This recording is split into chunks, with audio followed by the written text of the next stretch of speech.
Ever since they started live streaming from Antarctica, I've been getting blasted by FEs who want to come up with different excuses about the final experiment. The green screen claim. Duffy states that these segments are being filmed by another guy in the group. The only thing I see wrong with this is a setting on a video platform like OBS or something else for a superimposed TFE text layer, similar to the layer that they're using to show who's speaking. If this was green screen fakery, then whatever faked background they would be using would be showing through the jacket, not a black label that says TFE. Not to mention, it was even shown that that patch wasn't even green. Y'all really need to learn about chroma key before you start using it to claim stuff. The coffee cup caustic. If the coffee cup caustic was a consideration, then pretty much the entire horizon would be lit up because those reflections would be coming from all around, and the brightest point would be to the north from the sun itself. They saw no light to the north, and let's not forget, the argument of the sun's visibility at sunrise and sunset has always been that it's too far away to see. If that's the case, then its lower intensity reflected light would be even less visible. And if something was blocking that particular orientation, you'd see even less. What you should see on a ball. This panel of Z-list flat earthers and demonstrated liars let none other than Anthony Riley tell them what should occur on the globe. Because here's the thing though, right? Let's just say that they're really close to it. What if you're on the South Pole, you should get, if you're getting close to the South Pole, that they would do if they get into the edge of Antarctica, right? You should be able to see the sun rising, or you should be able to see the sunlight in the northerly direction on one side of you. But because you're so close to the South Pole, you should also get it at 180 from that as well, because that's also where the sun's going to be. If it's a globe, you should get sunlight on the north point side and the south side. There should be 180 from each other because you're kind of following the rest of the globe around, and you're seeing it from the same direction.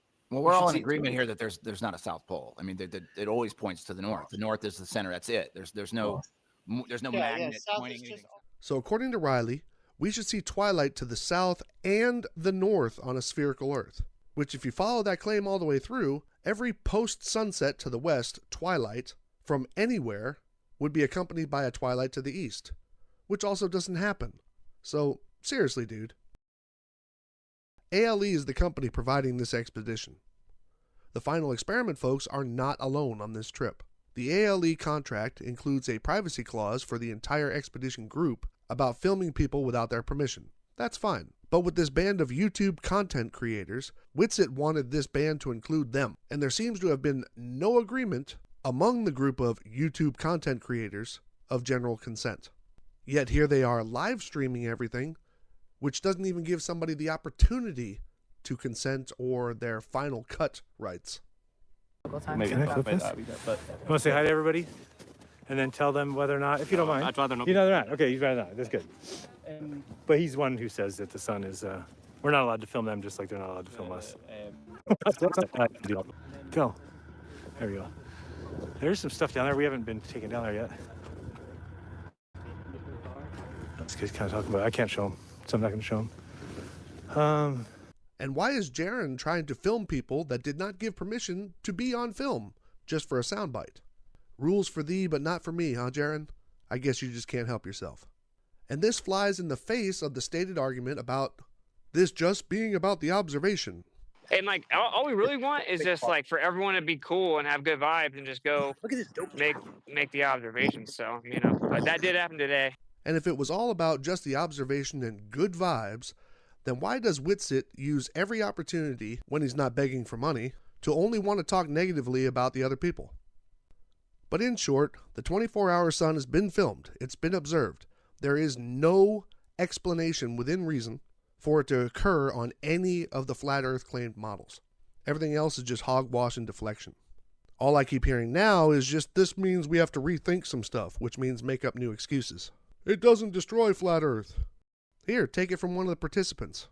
I think what matters the most is putting our egos aside. I've seen a lot of vitriol, a lot of crashing out on both sides. And it's just like, are we here for truth or are we here to hold on to a narrative and to ego? Now, with all that being said, that's not saying like a 24-hour sun proves a globe model. There's still definitely things that, are in question, like the lack of sphericity of the Earth and so many other things. But hey, we're here, we're working together. And I think the most important part is just this human.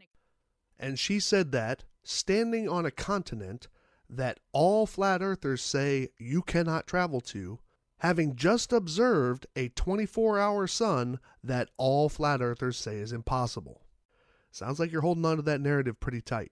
This is a sentiment that has been echoed by practically all the FEs on this adventure. And something else that we've been saying for years, you could put a flat earther into a rocket with a big window, they would claim it was fake. You could send a flat earther to Antarctica, they would claim it still doesn't prove the globe. It doesn't matter what you show any truther or flat earther or anyone who has let themselves be convinced of a specific belief. They will refuse to learn because either A, they're a grifter like Jaren or Whitsitt, or they have a belief and all they want to do is hear that they're right. Get over it. It's over. I wish everyone involved a safe rest of their journey and hope everyone gets home safe and sound. Oh, and one last example of softly delivered hypocrisy. Seek and speak truth unequivocally. Very important.